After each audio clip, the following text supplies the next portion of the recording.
Congo Live Télévision, les lots tout na bino le pour que total la situation que les Kanaka République démocratique du Congo, n'engé to lobaka été awa ezala la vérité.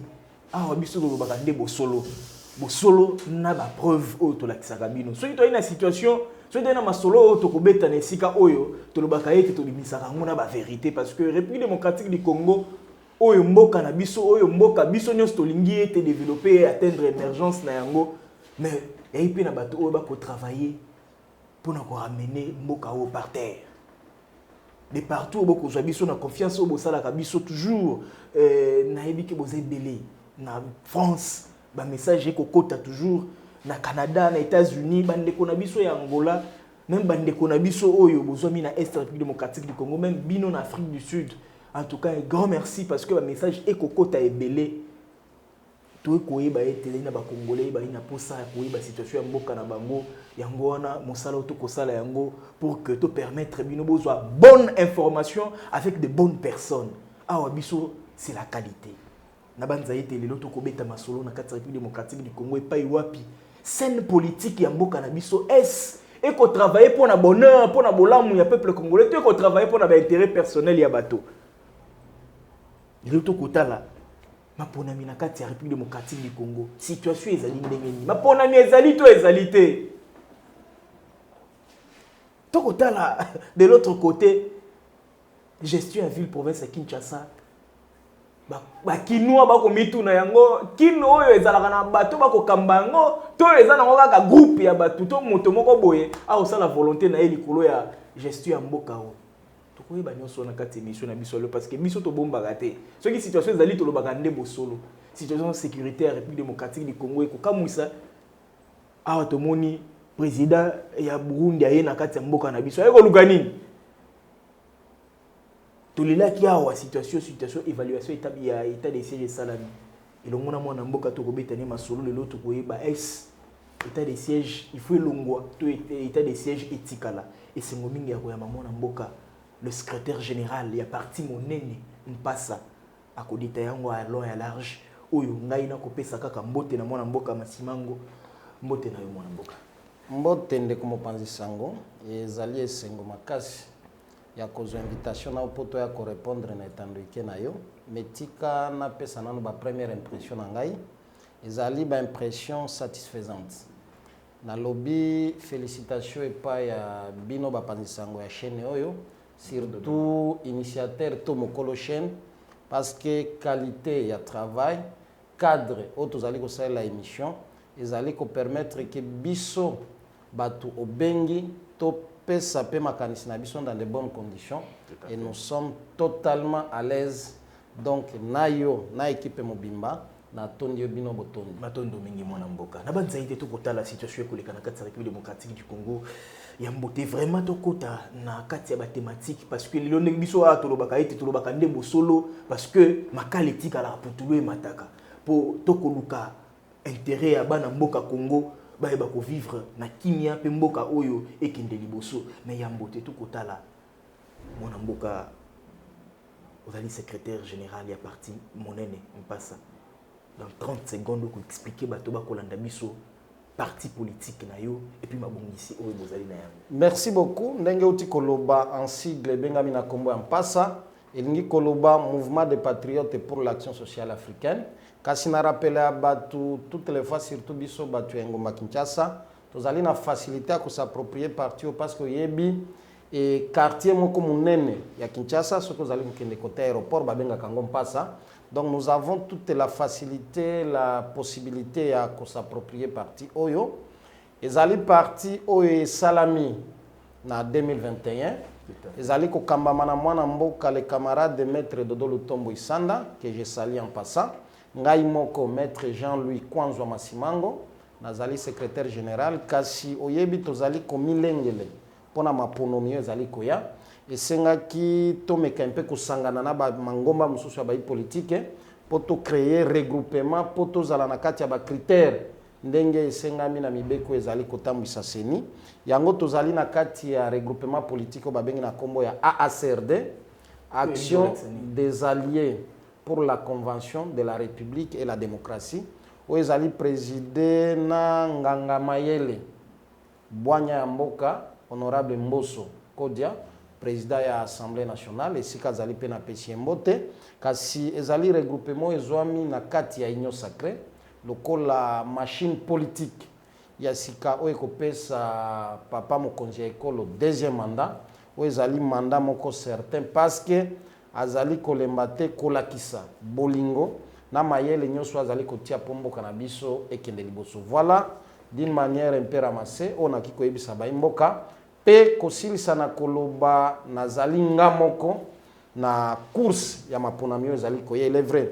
Période de campagne électorale dans le comité, mais kasi ezali secrète parce que aussi to déposer ma candidature na biso na niveau ya CENI, nazali candidat député national na circonscription électorale ya Funa ezu yoyebi bien Kasavubu Bandalungwa Bandal Selembao Bumbu Makala pe ngamoko nazali kofanda na Kasavubu esika fief naturel na ngai ezali na pesi bango nyonso mbote tozali elongo bitumba na bango ezali bitumba na biso ezali pona bolamu na bango na banza ete nyonso esi lobani na ngai na kotamwa pilipili mokie avant que to banda ba thématique parce que ba congolais belé ba kolanda pe ba yina posa to décrypter et to analyser situation économique na République démocratique du Congo ba to nyonso ko gérer sur deuxième mandat chef de l'État. Mais beaucoup gérer sur deuxième mandat chef de l'État. Beaucoup de temps mokonza mboka maboko pour que mokonza mboka soit deuxième mandat. Mais bino basusu bozali na kati ya course o ezali à parlement. Lelo to lobby mapona mesala mi ete mokonza mboka bimi président de la République pour un deuxième mandat et que bino bozui parlement boko til lesu mokonza mboka zonga na situation azali ko vivre lelo te ceux qui fait famille politique na ye et zui ba candidat ebelete. Ndeko na kanisi soki olandi évolution politique. Il y a prise de position et à partir de la politique en passant, vous remarquerez que nous sommes tellement légalistes. Liés na maye komami na niveau ya mibeko, pe sengeli mibeko wana elata nyoso biso tozali kosala. Yango vous remarquerez que biso to koti na kati Union Sacrée à partir du mois d'avril. Elingi koloba, il fallait tozela. Union Sacrée et salema na seya mibeko. Et aujourd'hui, vous savez qu'il y a la charte où ils allaient Kokamba, Union Sacrée. Je peux le dire dans toute modestie, c'est la meilleure charte. Il y a organisation, il y a famille politique qu'on n'a jamais connue en République démocratique du Congo. Parce que tout est défini là-bas. Et bagarde-fou nyoso. Ezali nakati. Je ne suis pas membre de la FCC, nazali pe porte-parole na bangote, mais nakanisi résultat sur terrain. Ezali kolakisa biso ke inani FCC ezali organisé te. Résultat sur terrain ezali kolakisa FCC ezali organisé te kasi. Wana ezali sujet du jour te, wana ezali sujet du jour te.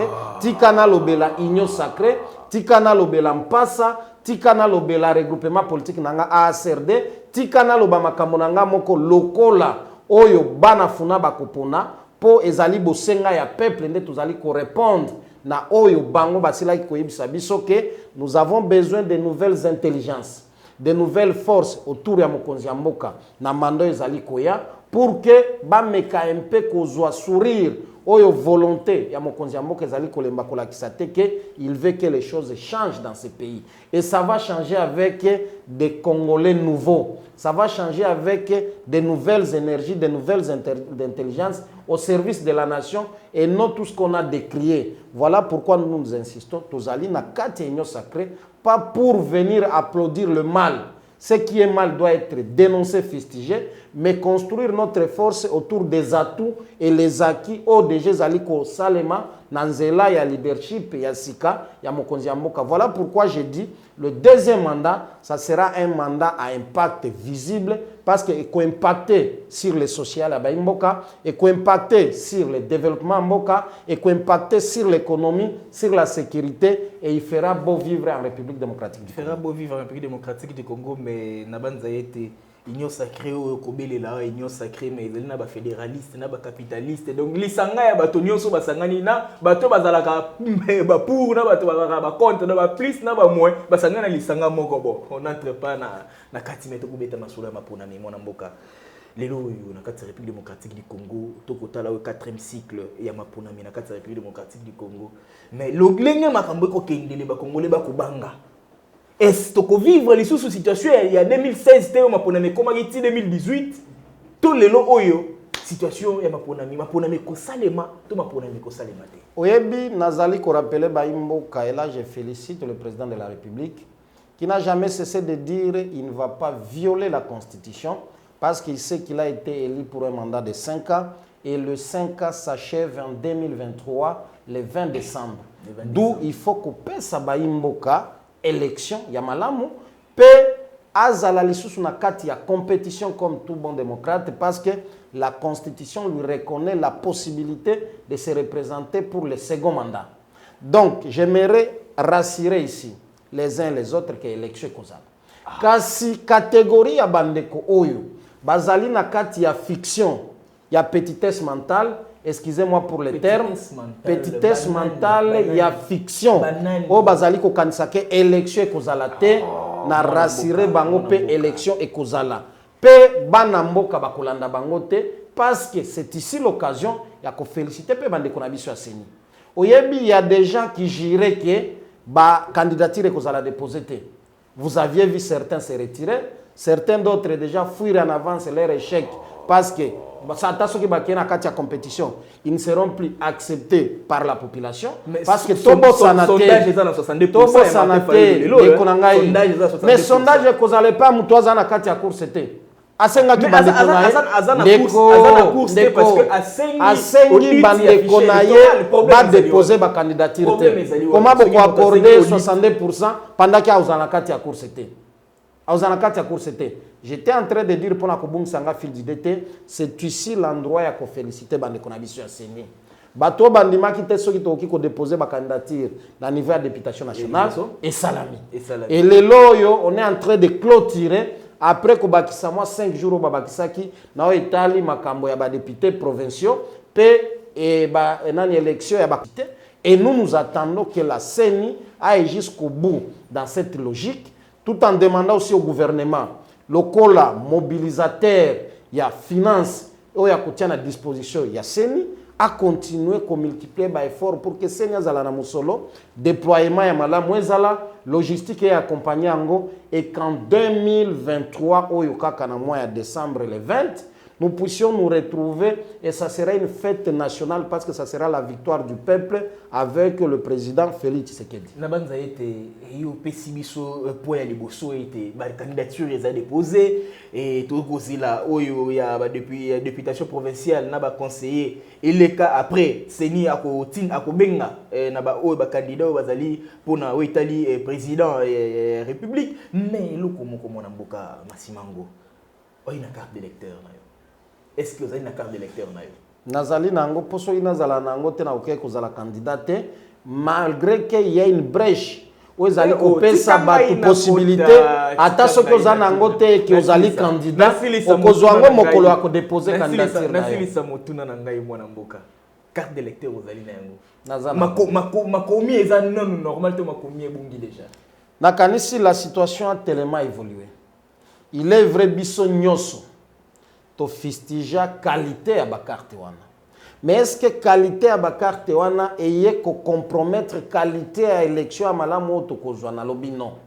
Et la CENI comme organe technique a pris l'option pour apaiser les esprits des uns des autres.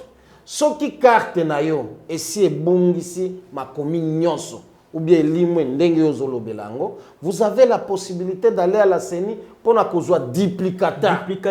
Pour na kozwa duplicata. Voilà ba mesure. Et un mécanisme où la fraude parce que tant on va kozwa duplicata na nombre nini.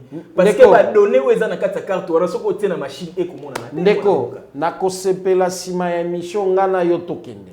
Musikate kaka na maison communale ya Lingwala awa na maison communale ya Kalamu ngana na ndeko ya njili bandeko njili oyo basangani na njili na masina na bureau moko bato plein mais ba condition ko leka kuna eko za ba condition za lina ngo simple ndeko na ngai okokende pa ya OPJ ozui PV tango ozui PV wana pona ko certifier que obungisa ki carte to carte na yo makomi nyonso esi elimwe et ko permettre okende ko déposer et puis basale lio carte mususu ya sika.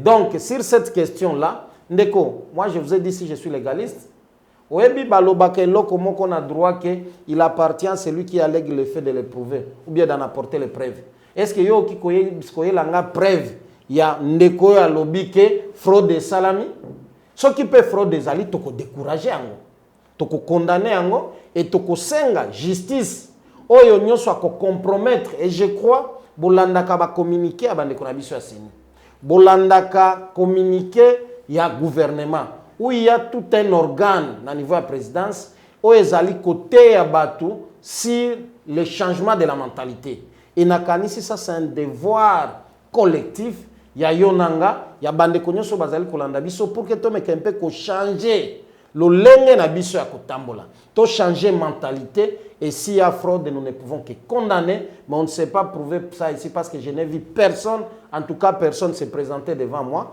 ou bien devant une presse officielle même na etandike na bino à part bandeko lobi bokutana so na nzela na niveau ya masina on ne sait pas aussi prouver on ne sait pas prouver parce que kobosana te ke badongolo miso pe belé ya mitema mabe bazali o balinka kolakisa image ya mabe ya bolamo ezali kosalema alors que makambo ezali kokende mona mboka masimango avata to quitter thématique ya élection ya maponami deux questions où ezali clair pour répondre même à la population congolaise ne soit kolanda biso mona mboka est faut-il dialoguer avant l'élection?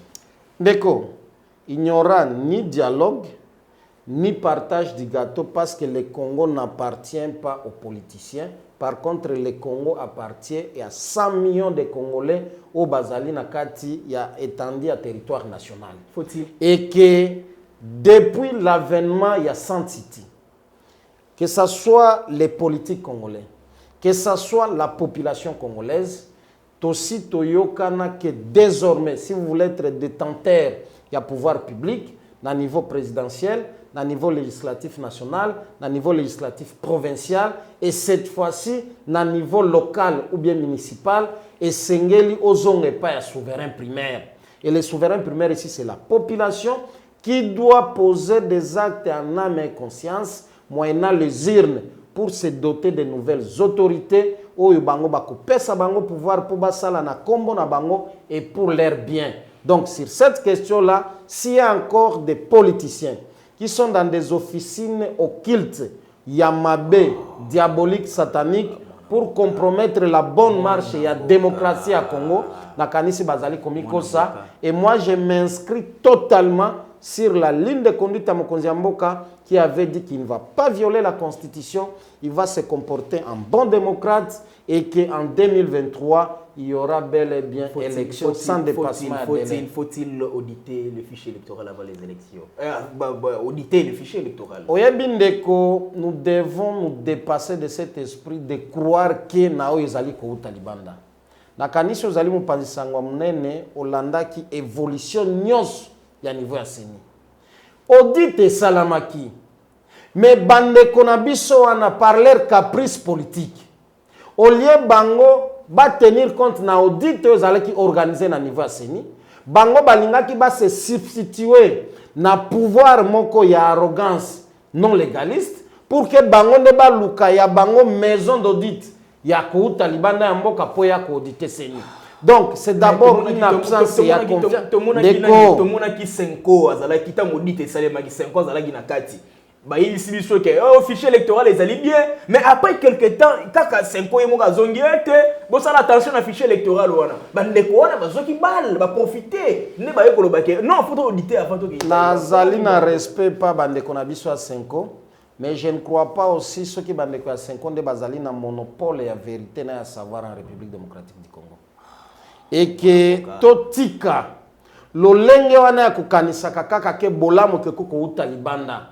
Le Congo changera que avec les efforts des fils du Congo, des filles du Congo, des hommes et femmes de la République démocratique du Congo. Et lorsqu'il y a un travail qui est fait par les nationaux, nous devons féliciter ça, Ndekonangaï. Nous devons féliciter ça. L'esprit là, il y a dépendance, l'intelligence extérieure. Et en défaveur, il y a intelligence interne, nous devons décourager ça. Quand est-ce que nous allons former aussi l'intelligence congolaise? En leur accordant crédit, en leur accordant confiance que moi je crois, je félicite la position de la CENI sur cette question-là et je fais confiance na audit et salement à niveau ya CENI et non répondre na caprice ya ba homme politique aux intérêts divergents. Na ofongolelo moi brèche moko. Tu vois, nous parlons aujourd'hui de l'opposition. Opposition nini. Vous avez d'un côté Ndekonabiso ya Lamuka El Fayulu parce que Lamuka ezali mibale. Tozali na Lamuka El Fayulu na Lamuka El Muzito. Lamuka El Fayulu etikali na logique na bango ya ko compétir te. Ozui Ndekonabiso Moïse Katumbi. Il y a ensemble qui était dans la même logique ya ba revendication local là où ya batu ya Lamuka. Mais au jour d'aujourd'hui, il a tout un carter à regroupement à déposer ma candidature.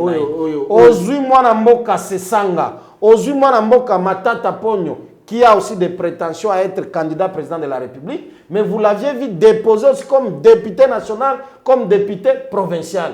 C'est pour vous dire que le processus est en bonne marche et rien n'arrêtera plus ce processus, que ceux qui ont choisi de rester en dehors du bateau vont observer les bateaux accoster et donner de nouvelles autorités, donner un autre président de la République en ici chez nous, qui ne sera pas autre que le président Félix Tshisekedi, parce qu'Azali a confiance au peuple, nous avons l'assurance dans l'organisation Azali à niveau de l'Union sacrée, qu'il sera réélu, et il y aura de nouvelles intelligences locales à Bisso Oyo, peuple à Kopona, pour que tu accompagnes le programme à Mokonzi Mboka, tu servir de garde-fou, pour que cette fois-ci, les erreurs qu'on a constatées dans le mandat à Liboso, où il y avait chevauchement, où il y avait des guerres inutiles, où on avait un président de la République mais qui n'avait pas au départ sa propre majorité. Et malgré aujourd'hui la création de cette nouvelle majorité, il y a toujours des gens qui ne sont pas totalement dans l'esprit du président de la République. Parce que Yomoko Zali Komona, je crois qu'on va en parler, on va parler de la ville de Kinshasa. Oyo Zali Kosalema, qui ne correspond pas na Oyo Mokonzi Mboka Zali Kolakisa. La vision, le lenge ya Kota Mboka, mais comme un bon démocrate, il ne veut pas aussi s'immiscer dans la gestion d'autres pouvoirs, parce que nous savons que la compétence ici est d'attribution, et au nom de la séparation à pouvoir, le président de la République reste à un niveau exécutif, et si Azali, président de la République, avec un premier ministre, chef du gouvernement, qui est l'excellence Sama Lukonde. Nabanza été tokozela maponami le 20 décembre 2023 où tokozela sema ponami. Tokozela glismate mais tokozela maponami. Nabanza été tokotala yango ba congolais o ba kolanda biso ba komona yango mais tokokende na gestion ya ville province ya Kinshasa. Mais na kati liloyo ya mboka na biso mwana mboka nabanza été ozali moko ya Kasavubu ozali pe na kati ya ville province ya Kinshasa surtout ozali na commune ozali penza ezali moto babenga ngo eza pena ba socle ya ville province ya Kinshasa lelo yo makambo koleka na ville ya Kinshasa iko interpeller ni mwana mboka ndeko avana loba likambo ya Kasavubu likambo ya Funa parce que balobaka la charité bien ordonnée commence par soi-même. J'aimerais dire ici question ya assainissement sur l'ensemble de la ville province de Kinshasa ezali malamu te. Elingi koloba bukambami ya ville ya Kinshasa ezali mabe. Et vous vous souviendrez ndeko s'il vous plaît. Vous vous souviendrez le député de la ville de Kinshasa. Le président de l'Assemblée nationale en son temps avait déjà alerté que l'olengo ville ezali kokambama ezali mabe. Kasi yango na kosenga na population na biso. Oyebi pour que Ndekongo Bila a comme gouverneur à Ville Kinshasa, ba député provincial de Baponaki. Mais ba député provincial population quinoise de Ponaki Bango. Voilà une passe en or. Oyo Esengeli bossa la autocritique. Est-ce que ce député là ont rendu un bon service pour la ville de Kinshasa? S'ils ont rendu un bon service, tant ou bakozonga bobete la bango maboko. Parce qu'ils vont revenir. Et Belon déjà déposé ma candidature na bango. Mais avoir la kanisi que la population aura aussi une occasion en or, il y a que désavouer bango totalement et se débarrasser de parce que bazali danger permanent pour la ville à Kinshasa. Bazali danger permanent. Bazali danger permanent na lolenge nini. Vous savez que nauti koloba parce que nazali koyoka ngo pemingi. Le président de la République, il a le pouvoir constitutionnel où il peut sanctionner un gouverneur. Il peut même dissoudre l'Assemblée provinciale, ainsi de suite. Mais moi, je crois un bon modèle type il y a démocratie à malamu ezali attitude au mokonzi mboka azali nango sur cette question là. Ba député provincial na uti ko démontrer wa commande Congo bila comme gouverneur comment peut ba député wana ba comme ba député yango tokosenga ndeko ba député provinciaux sont devant leurs responsabilités et je crois ils vont payer le prix soit positivement, soit négativement. Mais avoir la lire, makambo ezali kokende nango, bakofuta négativement parce que la population est d'accord na bango lisusu pour scénario tozali komona entre mwana mboka Godin Poi na mwana mboka Ngobila pour leurs intérêts partisans ezali scénario ya malamu te. Ezali scénario ya malamu te. Et nakanisi il est temps que population ait conscience que ça soit à niveau de députation nationale, que ça soit à niveau de députation provinciale, que le vote soit un vote raisonnable, un vote d'idées et non un vote à bateau bakoya okabole la bango. Maputa, po basi babandi lisusu. Maputa, babassin, babassin à mapa, ainsi de suite. Et je crois cette fois-ci, la population va sanctionner sévèrement Batouana pour qu'elle permette Batu oyo bako accompagner majorité parlementaire Yassika ya mokonzi mboka Félix Tshisekedi bazala batu oyo réellement bakozala au service ya bien-être de la population, au service ya bien-être de la nation et que tout ce qu'on a vécu comme scénario désagréable na secteur ya économie, na secteur ya santé, na oetali secteur social, na oetali secteur ya développement ainsi de suite. Et banako zonga lisusu te na deuxième mandat ya mokonzi ya mboka nazali kobenga mandat ya impact visible vis-à-vis ya bosenga ya peuple et je crois que le Congo gagnera dans tout ce que nous ferons dans ce sens-là. Oko déplorer au bateau bakopesa ba maputa bakopesa ba bassin mais aussi longtemps que yo moko pozali candidat na mapona nyo ezali koya tango ko lokolo ba bongo yo kopesa bassin na banza été caméra na ngai kolanda yo. Non non nakanisi les paroles s'envolent mais les images restent. Yo zali mopanzi sango. Tozala non na terrain. Moi je l'ai toujours dit na bandi bitumba o lelo te. Et bande konanga ya funa bayebi. Tangu biso to bandaki ko telemela mama bébé climatiseur. O abande ko bomaka savubu bien bien. Nde konanga yo zalaki. Mais aujourd'hui s'il faut reconnaître mérite, il y a bourgmestre na biso ya Sika que je salue en passant. Il n'a pas encore tout fait parce que les moyens aussi sont limités. Mais moi, na mobali wana sur terrain, il est en train de se battre pour redorer un peu la bonne image de la commune à Kasavubu. Et le président de la République aussi, dans sa politique, il y a construction à Banzela. Na kanisi lelo soki oke na Kasavubu, oke na Ngiringiri, oke na Bumbu, ezali na ba commune lokola Makala, où il y a déjà, depuis Babotama, Batikala, Komona, Nzela, Makadam, Tekokota. Mais aujourd'hui, c'est une réalité. Toutes les directions sont en train de travailler. Birmanie, travailler. Asosa, Bazali Kosala. Sayo, Bazali Kosala. Gambela, Bazali Kosala. Je ne dis pas qu'on est déjà arrivé au top.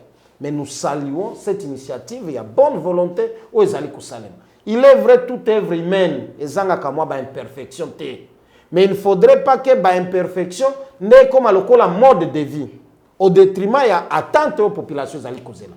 Ezali lokola na fongoli mwa parenthèse tozali koyebisa bandeko na biso bazali kokamba secteur ya lotiliki na ya mai bandeko ya Bumbu bazali konyokwama mai ebimaka te courant bamonaka te mais population wana ezali kolanda volonté ya baye bazali kokamba pour que makambo échanger kasi bandeko bazali ko gérer des secteurs wana esengeli batala likambo wana et ça ce n'est que l'échantillon que je viens de donner mais presque toute la ville de Kinshasa en souffre presque toute la ville de Kinshasa est dans l'obscurité alors que nous avons le plus grand barrage il y a monde il y a Congo il y a Afrique et bengami na Kombo ya Inga et qui peut aider à ce que toute la République démocratique du Congo soit éclairée, soit servie en électricité. Nabanza été ce qui to meki ko sangisa situation sur le cas na kati République démocratique du Congo particulièrement na awa na kati ville province ya Kinshasa na ko tuna yo 2000 tuna ko répondre nga sincèrement pe ko répondre na population no ba kolanda biso très sincèrement ya liboso makambo no sur le cas na kati ville province ya Kinshasa est-ce que le gouverneur Gentil Ngobila mérite comme gouverneur ya Kinshasa? nakanisi résultat de Congo Bilazali ko pesa ezali ko décevoir population ya Kinshasa. Et ko décevoir population ya Kinshasa question ya mibale. Est-ce na kati ya ville province ya Kinshasa? Na kati ya province ya Kinshasa lelo oyo. Gouvernorat ya Kinshasa. Ba ministre ba ko travailler. Bah, député dans l'Assemblée provinciale, président même de l'Assemblée provinciale, est-ce que l'autorité Koloba été ville à Kinshasa les gouverner? Ndeko mode na bango ya gestion ezali honneur pour la population. Voilà pourquoi naoti ko interpeller population na biso awa bazala cette fois-ci trop rigoureuse na makambo ya maponami ezali koya. Il faut vraiment que la population soit rigoureuse de façon qu'on ne vote pas pour voter. Et réellement ezala vote utile. Ezala vote oyo ekozala na résultat en contrepartie na ba desiderata ya population ya ville ya Kinshasa parce que oyo bazali lelo ko kamba ville ya Kinshasa ba député bazali na niveau ya assemblée provinciale ba pesi biso te résultat tozela ki epa na bango. Par contre ils nous ont livré à des spectacles désobligeants, des spectacles où ils allaient déshonorer na bango moko ya kobunda pour des intérêts égoïstes et partisans, et je crois que la population doit tirer toutes les conséquences qui s'imposent. Voilà, on a besoin de tout qui sont thématique il y a situation sécuritaire dans la République démocratique du Congo na partie est et mboka na biso mona mboka après mon konzamboka décrété état de siège la partie est de la République démocratique du Congo ils allaient qui prorogation basusu ba koloba longola yango basusu ba ko maintenir donc masolo ils allaient qui est un peu compliqué na kati ya bato mais ils allaient même comment qui même na deux camps comme mususu ba o baza pour ba militaire ba comme mususu ali pona ba o bazali pona ba gouverneur ba gouverner bato ba ko kamba ba civil o ba batika ki ebunga na bango pa ba militaire et bien là ils m'ont makelele mo konzamboka asangisi bato évaluation sur l'état de siège moi na mboka masimango ndeko tikana on a présenté ba condoléances parce que toti kolanda il y a 2-3 jours ezali na bande kona biso oyo bakufi pe kuna lâchement parce que il y a certains Congolais, il y a certains étrangers qui estiment que bande kona pe bazali na droit ya ko vivre en paix comme les autres Congolais. Mais entre autres aussi féliciter le gouvernement pour les efforts au bazali kokoba kosala pour que parti wana ait retrouvé pepe nango. Vous savez, le Congo a connu un cycle d'atrocités qu'on n'a jamais connu dans l'histoire ya guérilla dans le monde. Et précisément la partie est un pays que nous tous, que vous soyez de l'opposition, que vous soyez de la majorité, nous n'avons qu'un seul Congo, nous n'avons qu'un seul peuple. Oyo ezali na kati ya République démocratique du Congo et que tangu bande koana bazali kokufa et koki kozala esengo ya catégorie moko boya ba congolais te. Et c'est ça que je déplore.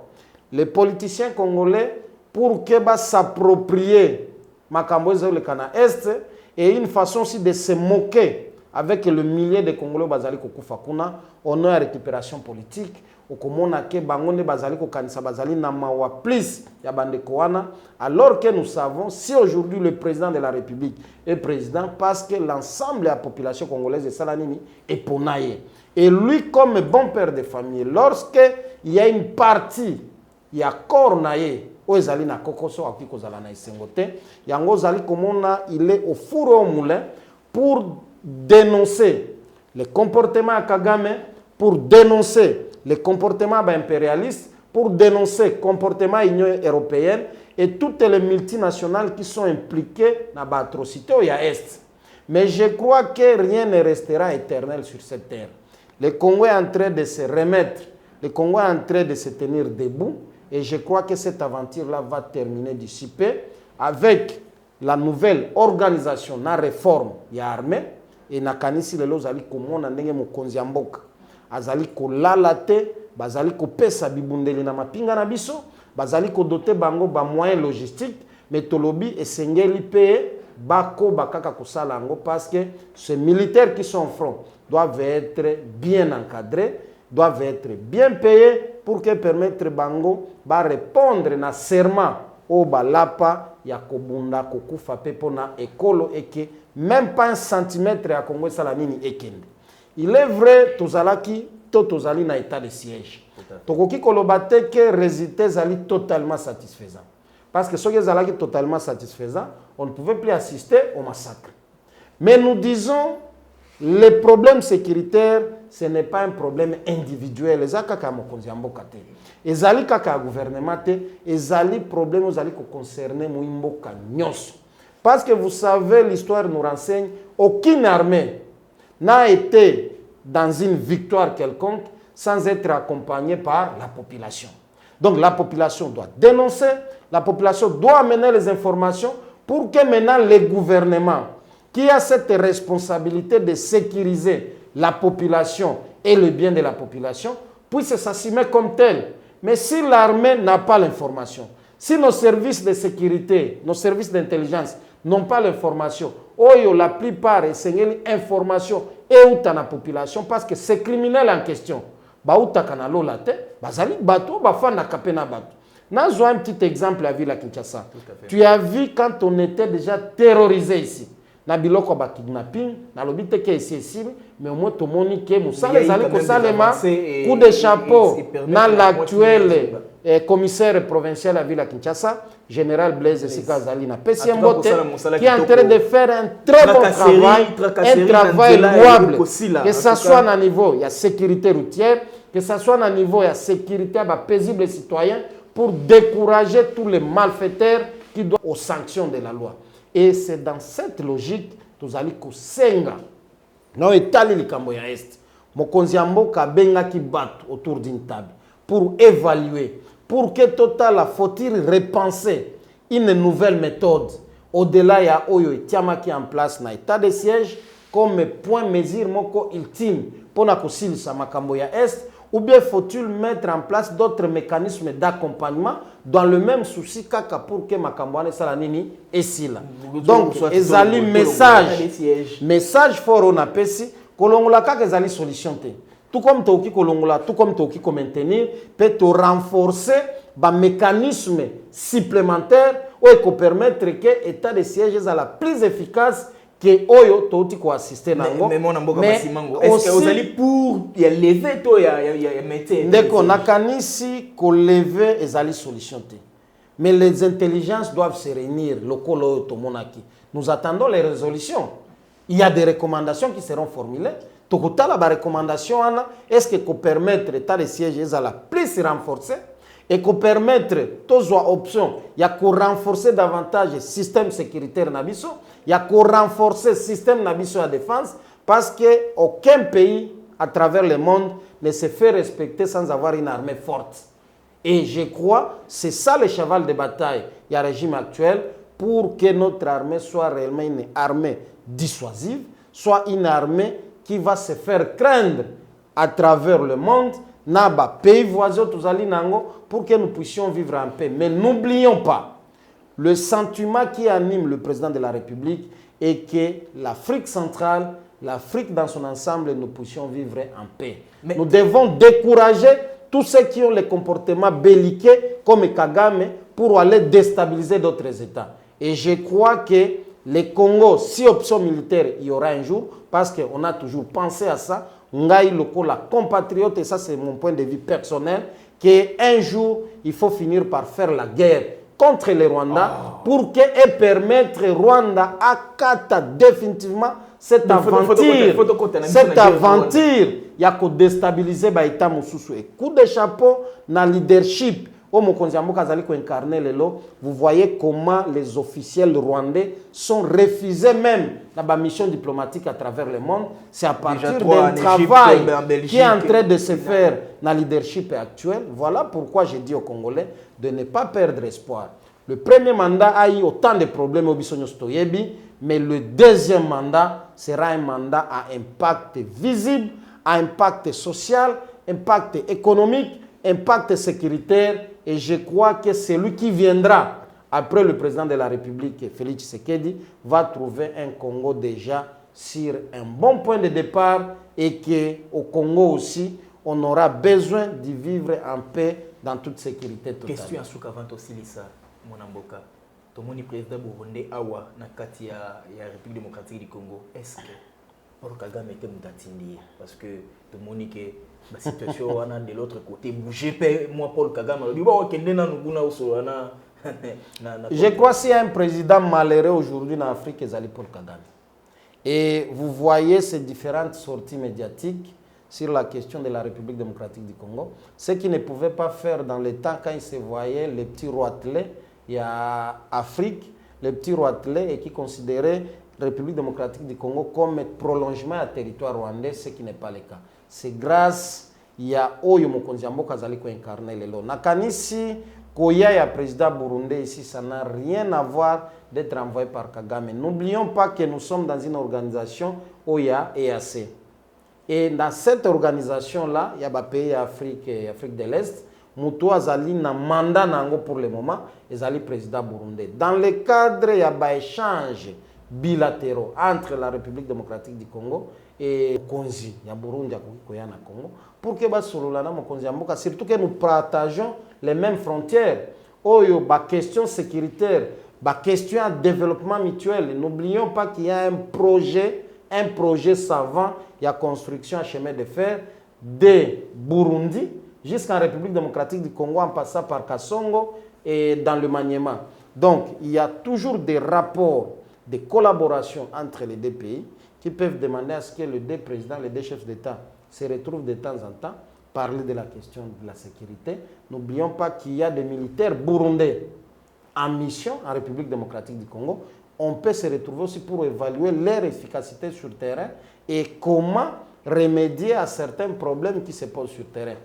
Ici, rien de ce que vous veniez de dire ici, ou bien ce que vous veniez de faire allusion sur Kagame. Kagame est le président le plus malheureux qui n'a pris sa conscience en place parce qu'aujourd'hui, le monde entier sait que Kagame appartient à l'axe du mal pour déstabiliser d'autres États. Nabanza été mon amboka masimango ba congolais nous bazuli ba kolanda na mokola lelo parce que esengela ki koloba pona compte ya République démocratique du Congo pona ba population nyonso oyo ba kotela la bino ba leader ya opinion pona situation kotambola boko pesa makanisi 30 secondes caméra no yangoyo bato nyonso bazwaki libako kolanda yo lelo message ni okopesa na peuple congolais mobimba. Message à liboso ezali na ko féliciter gouvernement na oyo ezali ko salema na misala na kanisa ozali na Kinshasa na oti koloba likambo banzela ozali na ba image ya hôpital ya mama et mondenge comme lelo et na lobaki à un certain moment il faut éviter de demeurer dans le noir lorsque la lumière est proche de vous. Et lelo makambo ya Nikin ezali ya kolobate, vous voyez l'image aujourd'hui de Nikin, vous voyez tout ce qu'on a hérité de la francophonie. On a kosenga bandeko yo bazali ba responsable ya ba site wana ba ko pérenniser beauté ya biloko to bénéficier nango parce que c'est le Congo qui gagne dans tout ça. Ba université zali kotongama, ba hôpitaux zali kotongama. Nous ne disons pas que tout est déjà fait. Mais nous devons encourager ça et je crois que nous sommes sur la bonne voie. Nakosili sana koibisa ba imboka élection zali ko salema. Bomi kosa te ba kosa binote mais bo voter utile. Bo yebi ba député oyo basalaki musala, bo yebi pe oyo basali musala mon côté pe basungi mokonzi ya mboka te. Et de voter le président de la République pour son deuxième mandat qui sera un mandat propre à lui. Propre, il y a résultat ou à et je crois qu'il choisira de rester dans les annales. Il y a mémoire collective de la République démocratique du Congo en laissant des preuves palpables parce qu'il y a un penseur qui disait il faut éviter de traverser la terre sans y laisser des traces et le président de la République est en train de laisser de bonnes traces sur l'ensemble du territoire national. Merci beaucoup mon amboka na ndenge ozwaki invitation pe ndini invitation na biso koya na Congo Live Télévision pour na kosolola masolo etali bayi kongomani otoko benga masolo ya mboka na banza yete porte ya Congo Live Télévision ni grande sepeli na kanisi je serai na otiko pesa bino ba fleur yawa par rapport à organisation kitoko ba condition ya malamu tika pe oyebi nous sommes républicains na pesa bandeko na biso ya Estembote bandeko bazali kolandanga na Goma na Basalimu bandeko bazali kolanda na Bukavu bandeko na biso bazali kolanda biso na Congo central surtout na niveau ya Lukula na pesi bango mbote na Chopo na pesi bango mbote na Bazuele na pesi bango mbote bao bazali na Manyema na pesi bango mbote na Bosanité Équateur na pesi bango mbote Chilenge et pas babo frère ya bino yango na pesi pe bino mbote et que le Congo soit victorieux dans tout ce que nous faisons. Na banza été émission na biso ezali na partie moko nga alingaka mingi partie na nga alingaka mingi yango oyo mwana mboka Masimango oyebi ke bandeko na biso ya FCC bazwi bajupe nakanisaki okutuna ngai oyebi ke bandeko wana ya FCC babongisaki mboka avant batika pouvoir nga nalingaka partie oyo malamu bajipe ezali bien matériel na bango oyo ezali kolakisa ke mbongo oyo bazwaki ya baimboka yango bakomi kojuire nango bakomi kosomba bajipe mpo balakisa baimboka réellement bango babotolaki basilisaki libenga ya l'État en faveur ya baintérêt na bango partisan. Et c'est une affaire, je crois, qui ne nous concerne pas. Parlons plus République et non bien privé, parce que ça ne servira à rien et pas à imboka. Bajipe wana tende kozongi samai, bajipe wana tende kofuta ba enseignant, o lelo gratuité boyebi bana bazali kotanga grâce ya activation et article ya constitution pour que enseignement à la paix gratuit en République démocratique du Congo. Voilà babiloko esengeli tokumisaka. Babiloko esengeli tolobelaka. Et non une organisation privée ba yokani na bozio bazwa na mboka po basomba ba jipe ekeza la sujet à l'ordre du jour. Je ne crois pas. Merci beaucoup. La bande a été une des grandes ko bongama mais je ne peux pas dire que population bo dribbler population bo petit population 16 milliards à frappe mon mboka. Ndeko, je crois que likambo budget pour ça